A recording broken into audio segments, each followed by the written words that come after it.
One movie, one weekend, one decision that never reversed. How does a star go from headlining million-dollar epics to disappearing from the studio call sheets almost overnight? Hollywood doesn't forgive publicly. It erases quietly. Tonight, we're dissecting 12 box office disasters that didn't just flop, they permanently altered careers. But halfway through this list, you'll realize something unsettling. Sometimes the film wasn't the real mistake, and one collapse changed the industry itself.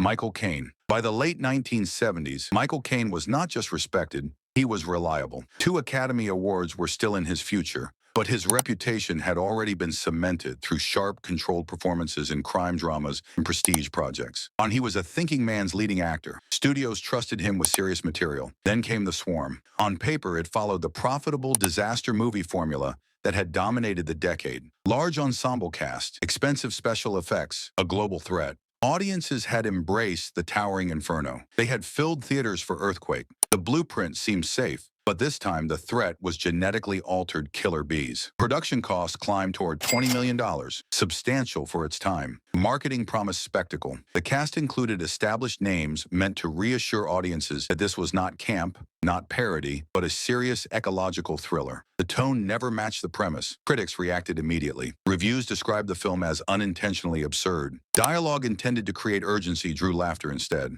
Scenes staged as high-stakes scientific drama felt detached from reality. Word of mouth turned toxic within days of release. Box office returns stalled. The film grossed far below expectations domestically and internationally. It did not simply underperform.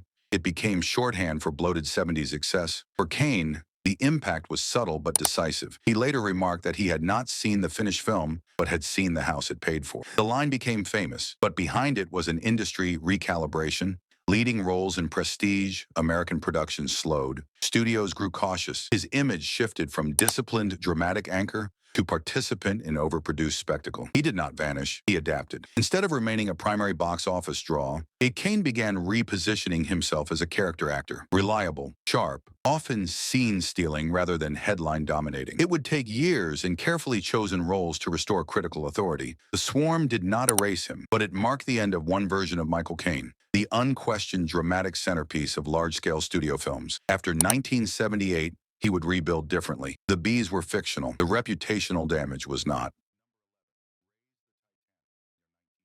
Jason Robards. The tagline promised the impossible. Once they said God himself couldn't sink her. Now they say no man on earth can raise her. In 1980, spectacle was currency. Blockbusters were growing larger, louder, more mechanically ambitious. Adapted from a best-selling novel, Raise the Titanic aimed to capitalize on that appetite. The budget rose toward $40 million, extraordinary for its era. Massive tank sets were constructed. Miniatures were engineered. The production sold scale as its primary attraction. Jason Robards was a 2-time Academy Award winner. He carried gravitas. His presence suggested that this was not pulp adventure, but serious Cold War intrigue built around an audacious salvage mission. But spectacle without urgency is expensive silence. When the film opened, audiences did not respond. The pacing felt slow. The political tension lacked immediacy. Viewers expecting explosive action found extended procedural sequences instead. Word spread quickly. Impressive visuals, limited excitement. The box office reflected the indifference. It failed to recover its investment. And industry insiders began using it as a cautionary example of runaway ambition without audience pulse. The film's losses were severe enough to damage its studio's confidence in large-scale literary adaptations. For Robards, the shift was immediate.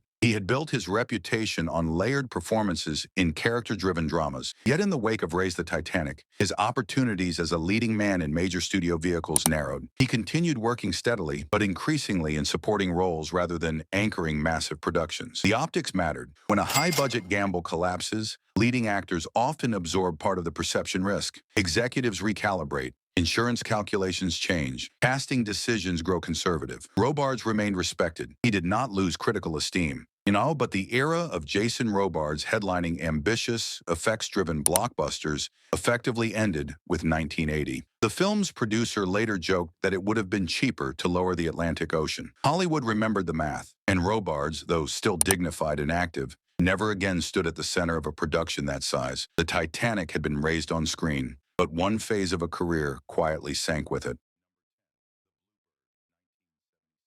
Elizabeth Taylor. By 1976, Elizabeth Taylor was no longer just a movie star. She was a global figure, associated with record-breaking salaries, international headlines, and a level of fame that extended beyond film. But fame is not the same as momentum. After the turbulence surrounding Cleopatra in the early 60s, where Taylor's box office reliability had fluctuated, she still commanded attention. She still secured leading roles. Yet the industry was changing. The 70s favored realism, grit, and new faces. Lavish fantasy spectacles felt increasingly dated. The Bluebird was positioned as a grand return to large-scale, family-friendly fantasy, a Soviet-American co-production with elaborate sets and ambitious production design. The source material carried literary pedigree. The international collaboration was marketed as historic. The scale suggested prestige. The finished product suggested confusion. Tone drifted between fairy tale and theatrical artifice. The pacing felt distant. Critics responded coldly. Audiences showed limited enthusiasm. For a film of its size and ambition, the box office was deeply underwhelming.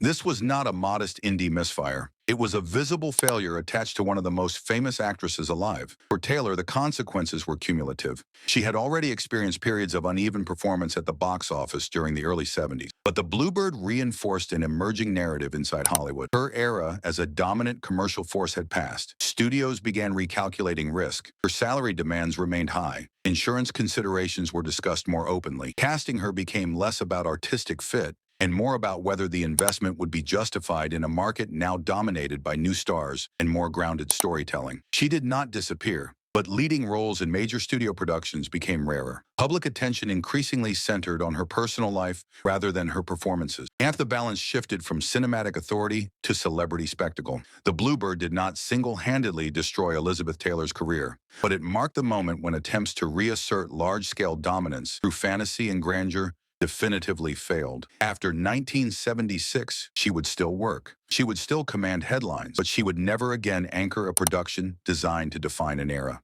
The magic on screen felt artificial, and Hollywood quietly moved forward without her at the center. Dennis Hopper. In 1969, Dennis Hopper helped ignite a revolution. Easy Rider had shattered expectations. Low budget, countercultural tone, enormous profit. Hopper was suddenly more than an actor. He was positioned as a visionary voice of the new Hollywood movement. Studios offered him freedom. Universal Pictures granted him creative control for his follow-up project. That level of autonomy was rare, especially for someone so newly elevated. Expectations were not just commercial, they were symbolic. He represented the future. The last movie became an experiment in deconstruction. Filmed in Peru, it blurred narrative lines, fractured storytelling structure, and challenged traditional audience engagement. Hopper resisted studio notes. Editing extended far beyond schedule. Costs increased. The film drifted further from accessibility. When it premiered, confusion replaced curiosity. Critics struggled to interpret it. Audiences largely rejected it. Box office numbers were negligible compared to the cultural explosion of Easy Rider. While the reaction inside Hollywood was swift, creative freedom contracts tightened across the industry. Executives cited the film as evidence that unchecked autonomy could derail profitability. Hopper, once viewed as the embodiment of a new era, was reclassified as unpredictable. The damage was not limited to one box office return. Hopper's directing opportunities evaporated almost immediately. For nearly a decade, he would not direct another major studio film. His reputation as a bankable leading actor diminished alongside his credibility as a filmmaker. He continued working, often in supporting roles, but the aura of visionary leadership had dissolved. In the early 70s, Hollywood was willing to gamble on new voices. After the last movie, that willingness narrowed. The film did not simply fail financially. It altered how studios measured artistic risk. Hopper became a cautionary example whispered in boardrooms when discussions of creative control surfaced. Years later, he would rebuild his acting career and regain respect. But 1971 marked a rupture. One revolutionary success had opened the door. One experimental misfire closed it, and the industry never handed him that level of trust again.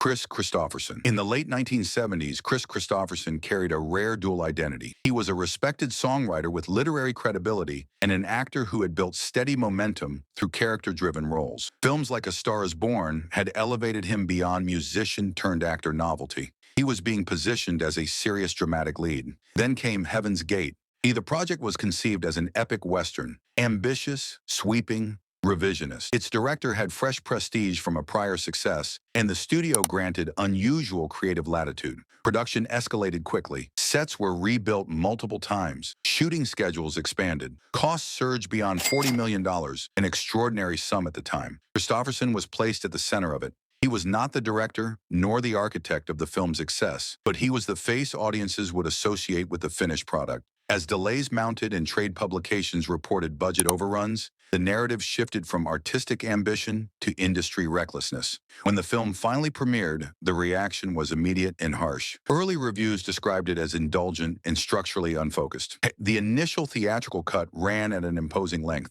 Audiences stayed away. Within days, the studio pulled it from release to re-edit, an extraordinary move that only amplified public perception of failure. The box office collapse was severe. The losses damaged the studio permanently and became a case study in unchecked production excess. For Kristofferson, the consequences were quieter but lasting. Leading roles in large-scale studio projects diminished. Executives became cautious about attaching him to expensive productions. Even though the director bore most of the criticism, the optics of starring in one of the most notorious financial disasters of the era altered how decision-makers evaluated risk. He continued acting steadily. He did not disappear. But the trajectory shifted. And instead of ascending into consistent A-list dramatic leadership, Kristofferson transitioned into supporting roles, ensemble casts, and smaller-scale projects. The momentum that had been building through the 70s flattened. Heaven's Gate reshaped Hollywood's business structure. It also redefined the ceiling of Kristofferson's leading man status. The film would later receive reassessment from critics and cinephiles. But in 1980, reputation was determined by numbers, and the numbers were unforgiving.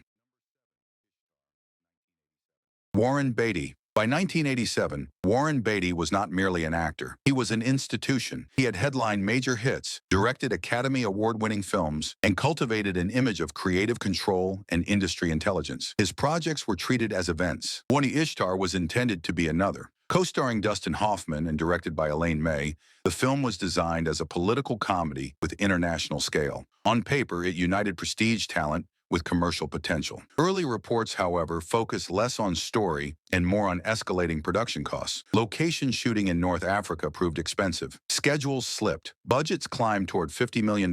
Before audiences saw a frame, the film was labeled troubled. When it opened, reviews were mixed to negative. Critics debated tone and pacing. Some praised performances, others questioned the comedic execution. But by then, perception had already hardened. The box office failed to justify its cost. The phrase Ishtar became shorthand in industry circles for runaway budget mismanagement. Late-night comedians amplified the narrative. Media coverage framed it as excess rather than experiment. Beatty was not an inexperienced performer caught in someone else's gamble. He was a producer and creative driver. The film's outcome attached directly to his judgment. After 1987, his screen appearances slowed dramatically. He did not vanish, but he became selective to the point of near absence. Major starring roles grew rare. The aura of invincibility surrounding his career diminished. Studios no longer treated his projects as automatic cultural events. Importantly, Beatty retained respect. But box office leverage, the unspoken power that ensures financing and wide release, weakened. And he transitioned further toward behind-the-scenes influence and occasional prestige projects rather than consistent leading man visibility. Ishtar was not devoid of artistic defenders, yet in its moment, it symbolized something larger, the end of the unchecked actor era of the 70s. Beatty survived, but the frequency, scale, and inevitability of his dominance did not. In Hollywood, perception calcifies quickly, and in 1987, perception shifted. Faye Dunaway. By the end of the 1970s, Faye Dunaway had already secured her place in cinematic history. Bonnie and Clyde, Network, Chinatown. She had embodied intensity with precision. Her performances were controlled, deliberate, authoritative. Studios viewed her as a serious dramatic force. Then she accepted the role of Joan Crawford in Mommy Dearest. The project carried risk from the beginning. The source memoir had ignited controversy. It promised confrontation rather than nostalgia. But it also offered a showcase, a chance to portray a towering golden age figure through emotional volatility. The performance was bold. Costume, makeup, posture, voice. Dunaway committed completely. The tone of the film, however, wavered between psychological drama and heightened theatricality. Scenes designed to convey distress were staged with exaggerated intensity. Dialogue intended to shock instead drew unexpected laughter in some theaters. When the film premiered, reviews were divided, but cultural reaction formed quickly. Instead of cementing Dunaway as fearless and transformative, the performance became a reference point for excess. Certain scenes were replayed in media commentary. Lines were repeated out of context. The portrayal became detached from its intended seriousness. Box office returns were not catastrophic, but the reputational shift was immediate. Industry perception matters more than revenue alone. Casting directors began reassessing tone compatibility. Producers questioned whether audiences could separate Dunaway from the heightened portrayal. The very intensity that had once been her strength was now framed as volatility. Opportunities changed. Leading roles in major prestige productions slowed. She continued working consistently, but often outside the center of major studio awards conversations. The aura of unquestioned dramatic command diminished. Mommy Dearest did not erase her talent, but it reframed it. In Hollywood, a performance risk can either elevate legacy or redirect it permanently. In 1981, the gamble reshaped Dunaway's trajectory. The portrayal remains culturally remembered. So does the turning point it created. Shelley Long. Shelley Long's departure from Cheers in the late 1980s was widely interpreted as strategic ambition. She was beloved on television. The move to film was meant to expand her range, elevate her into romantic and dramatic lead territory, and separate her from sitcom identity. The Bonfire of the Vanities was supposed to be the breakthrough. Adapted from a best-selling novel and directed by Brian De Palma, the film assembled high-profile talent and carried enormous expectation. It aimed to dissect wealth, privilege, and media sensationalism with satirical sharpness. Instead, it became one of the most criticized adaptations of its era. Production costs climbed toward $50 million. Marketing amplified anticipation. When it opened, critics described tonal inconsistency and miscasting. The satire felt muted. The pacing dragged. Audiences responded with indifference. The box office numbers were disappointing relative to its budget and promotional campaign. For Long, the timing was critical. She was in the process of redefining herself as a film actress. A high-profile flop attached to her transition narrative shifted perception immediately. Instead of being seen as ascending into serious cinema, she became associated with one of the most publicized disappointments of its year. Opportunities narrowed. Unlike actors with decades of film credibility, Long was building from television into cinema. That bridge requires momentum. The Bonfire of the Vanities interrupted it. She continued to work, primarily returning to television and smaller projects. But the pathway to sustained A-list film presence effectively closed. The decision to leave a secure television platform for broader ambition is always a calculated risk. In 1990, that calculation met an unforgiving box office reality. The film did not collapse her career entirely, but it permanently altered its direction. Richard Gere. By the early 1980s, Richard Gere had become one of Hollywood's most bankable romantic leads. American Gigolo had defined a sleek new screen persona. An officer and a gentleman confirmed his drawing power. Studios viewed him as commercially reliable and internationally appealing. Then came The Cotton Club. Directed by Francis Ford Coppola, the project carried prestige from the outset. It was a period crime drama set against the backdrop of Harlem's legendary nightclub. The cast was expansive. The production design was elaborate. Music, choreography, and ensemble storytelling suggested award season potential. But behind the scenes, complications mounted. Budget overruns escalated costs beyond initial projections, reportedly surpassing $40 million. Editorial disagreements and production turmoil generated negative trade coverage before release. Expectations were enormous. When the film opened, reviews were divided. Many praised its visual style and musical sequences. Yet the narrative was criticized as fragmented and emotionally distant. Audiences struggled to connect with its sprawling structure. Box office performance lagged significantly behind its budget. While not universally dismissed artistically, the film's financial shortfall cast a long shadow. It became another cautionary tale of ambitious scale without broad audience alignment. For Gere, the consequences were immediate but not terminal. He had been positioned as a consistent leading man capable of anchoring major studio investments. After 1984, that certainty weakened. Studios recalibrated. Risk assessments changed. The momentum of uninterrupted commercial success stalled. Subsequent projects failed to regain the same level of box office dominance. It would take several years and carefully selected roles before Gere re-established significant commercial standing with later hits. The Cotton Club did not destroy Richard Gere's career, but it disrupted its trajectory at a vulnerable moment, when perception of inevitability matters most. In Hollywood, sustained dominance requires continuous validation. A high-profile disappointment can interrupt that rhythm. In 1984, the interruption was visible, and recovery required patience.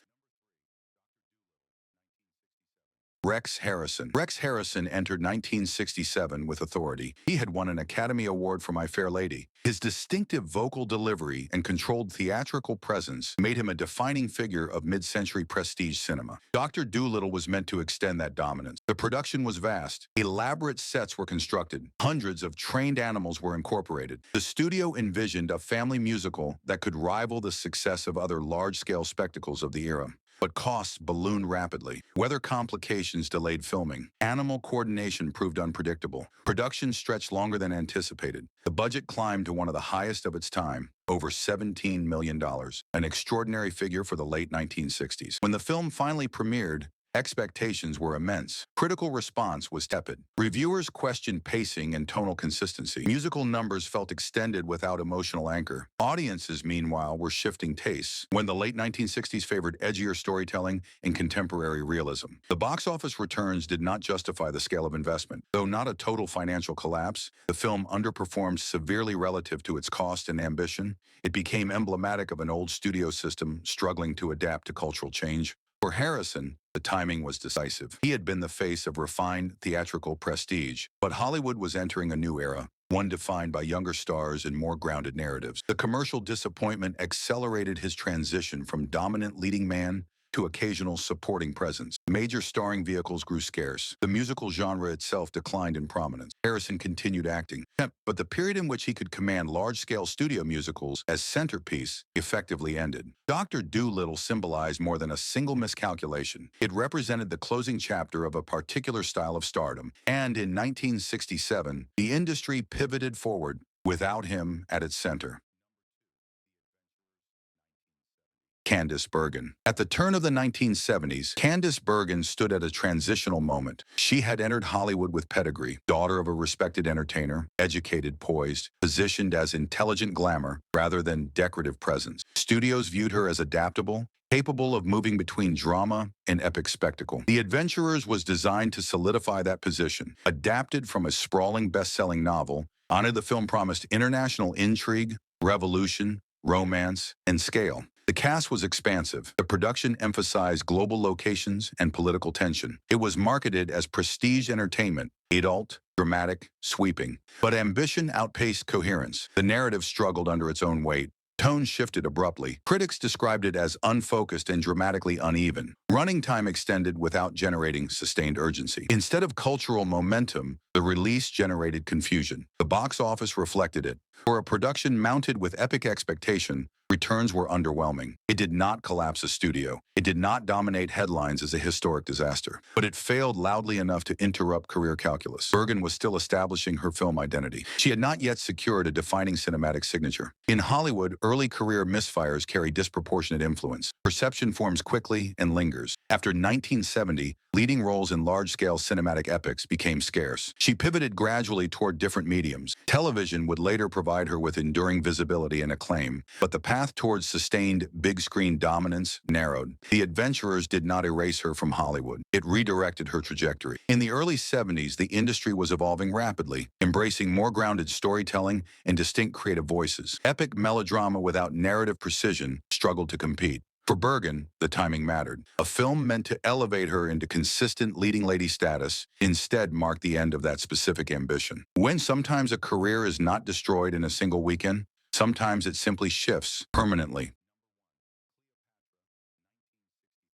Elizabeth Taylor. No production of the Golden Era carried more spectacle, more expense, or more scrutiny than Cleopatra. When Elizabeth Taylor signed her historic $1 million contract, it redefined compensation in Hollywood. The production moved continents, sets were rebuilt, directors were replaced, health delays halted filming, budgets climbed beyond $40 million, an unprecedented figure for its time. The press coverage became relentless. Before audiences saw the film, the narrative centered on cost overruns and personal scandal. Public fascination with Taylor's private life merged with scrutiny of the production itself. The film was no longer merely entertainment, and it was an event under surveillance. When it premiered, the reception was complex, visually grand, lavish, lengthy. It became one of the highest-grossing films of its year. Yet the profit margins were thin relative to investment. The studio faced severe financial strain. Executives lost positions. Industry confidence in massive historical epics wavered. For Taylor, the impact was paradoxical. She did not vanish. She remained famous, perhaps more famous than ever. But her identity shifted decisively from revered dramatic actress to global celebrity spectacle. The distinction mattered. Prior to 1963,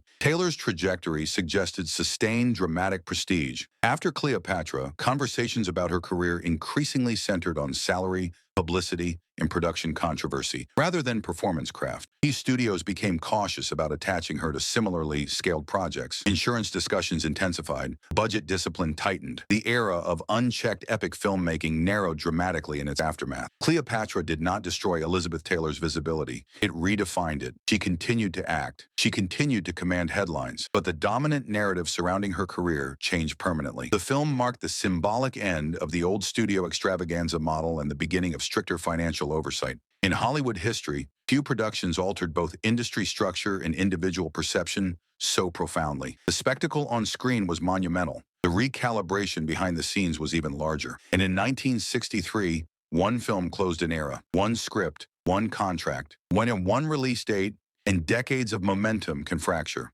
Hollywood remembers hits loudly. It remembers flops quietly. In casting decisions never offered, budgets never approved, calls that never come. These 12 films didn't just disappoint. They shifted trajectories, redefined reputations, and in some cases, closed eras. Because in this industry, talent matters. But timing, perception, and one catastrophic weekend, they matter more.